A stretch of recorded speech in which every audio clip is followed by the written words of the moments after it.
one thing that is not going to change about people with Asperger's syndrome is this thing called mind blindness. Now, let's talk about this for just a moment so we can understand what mind blindness is. Really, it's a lack of intuition that people with who are neurotypical, it's just natural for them. Now, sometimes I like to be kind of funny, and I like to say we live on an alien planet and neurotypical people are aliens. And then I go a step further and I say they have this language that us normal Aspies cannot understand, but it's not just that we can't understand it, but they actually speak at a pitch like a dog whistle. You can't hear a dog whistle. Dogs can hear it, so it's making a sound. But they speak at this pitch, this dog whistle pitch, that it's not just that we can't understand what they're saying, we can't even hear what they're saying. So that kind of gives us an idea of what mind blindness is. And no, neurotypical people are not space aliens. I just use that to draw, to emphasize the contrast. Number two is we need to understand that this is something that is immutable. By that, I mean it's simply not going to change. We have mind blindness to varying degrees. Now, somebody asked me in the comment section if it's possible for somebody to have Asperger's syndrome but not have mind blindness. And to be honest with you, I've never seen that, but I suppose it is possible because no two Aspies are alike. There is a collection or a set of traits, and no two Aspies have all of those traits. So is it possible for a person with Asperger's syndrome to not have mind blindness? My answer is I don't know, but I suppose that it's possible, but I've never really seen that. So we can't change. It's immutable. Number three is we tend to be visual, not verbal. A good explanation of this is there was a study done, I think it was in the United Kingdom, and they took these little two-year-old babies, maybe they were 2 months old, I can't recall, but they showed them images. One image was of a human face, and the other image was just of a nondescript design. And what they discovered was these little babies who would look at the design 70% of the time rather than at the face, 100% of those babies turned out to be autistic. What they found was that if a child looked for more than 70% of the time at the non-social stimulus, the probability that that child had autism was 100%. What do we learn from that? Well, what we learn is people with autism tend to be visual, but we're not people who communicate well or understand other people. We're not verbal.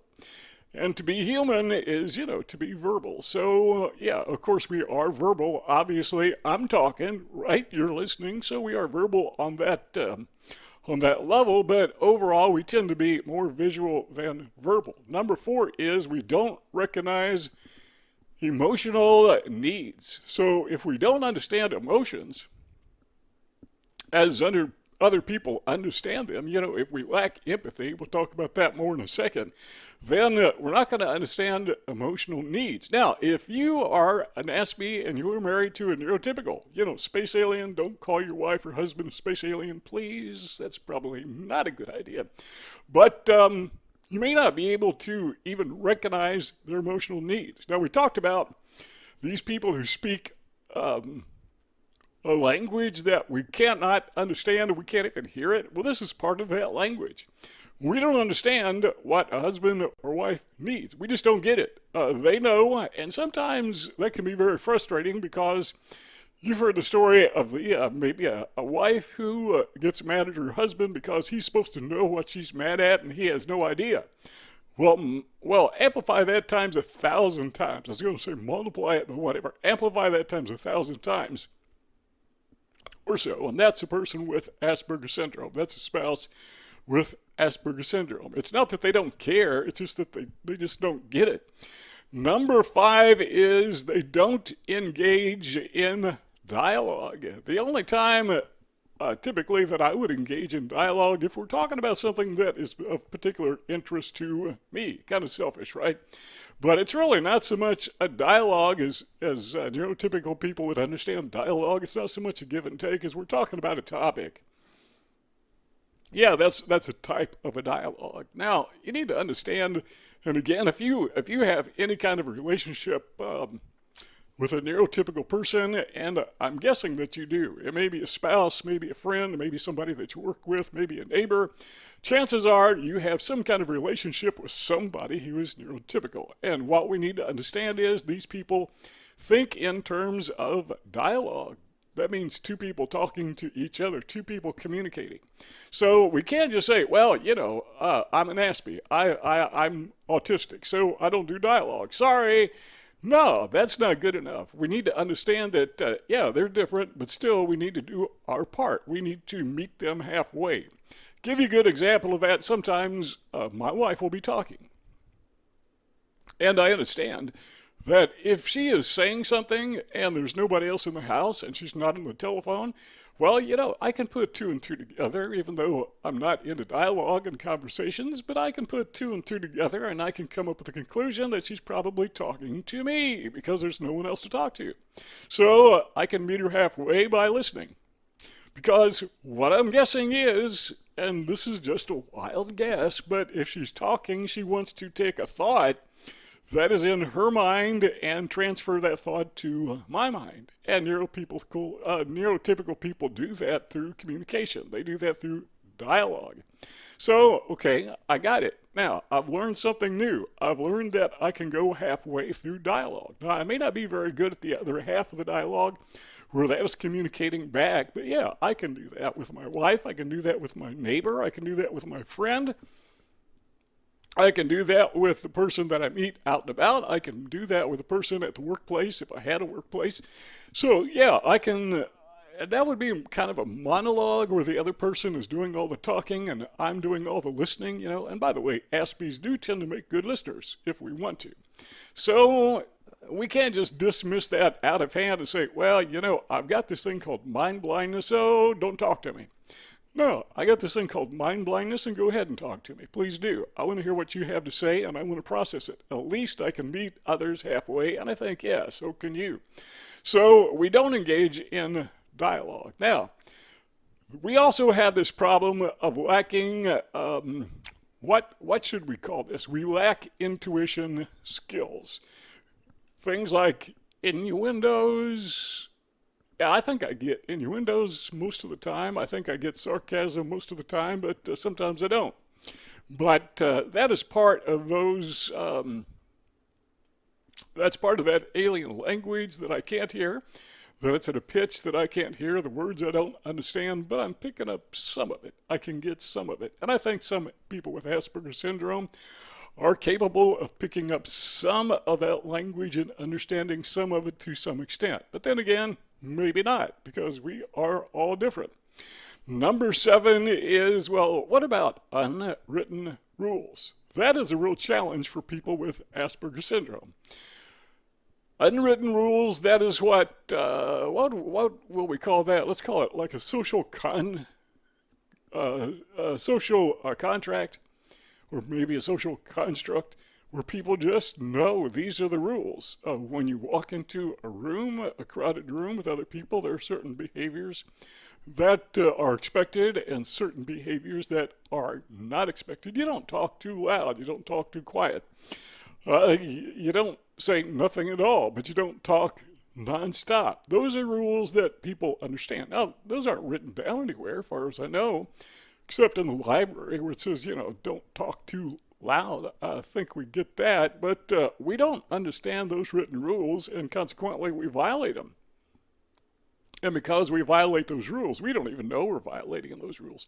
But because we're talking out of turn, or we're standing too close to somebody or too far away from somebody, or we're supposed to be having a conversation maybe at a dinner table and we're staring off into space somewhere thinking about something totally different, or better yet, we're on our device, our iPhone or iPad or whatever you happen to have, just totally disconnected. Well, there are some unwritten rules that say when you go to dinner with somebody, you turn off your cell phone. You take those things, you turn them off, put them in your pocket, and you focus on the other person. Where is that written in stone? Well, nowhere, as far as I know. Number 8 is, we could also say the written rules don't relate to us either, or we don't relate to them if they're nonsensical. They're just stupid.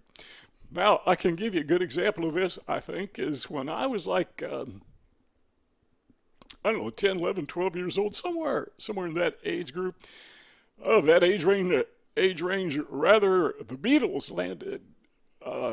Where did they land? I think it was New York City, maybe.